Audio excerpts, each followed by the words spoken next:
رسالته واضحة من البداية، انتظر لا تستعجل، إذا لك حق راح تاخذه من خلال تقنية الفيديو. الآن الشمال ياخذ حقه بعد العودة إلى الفار، ويحتسب له أو تحتسب له ركلة جزاء على تنفيذها ابن الملح أمجد عطوان العراقي الدولي هنا في هذه المواجهة، صاحب ال25 سنة، بطل الدوري في العراق مرتين، وبطل الدوري في الكويت مع نادي الكويت، وبطل ركلة الجزاء الآن.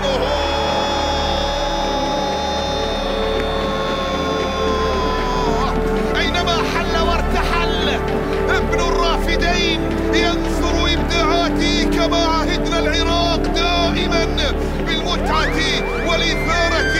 والفرح والأمان والسلام. عراق وعطوان، عطوان العراق يسجل هدف التعادل من علامة الجزاء، يسجل التعديل الآن، هدف يأتي من ركلة جزاء ليعادل النتيجة لمصلحة الشمال، وبأقدام عطوان أمجد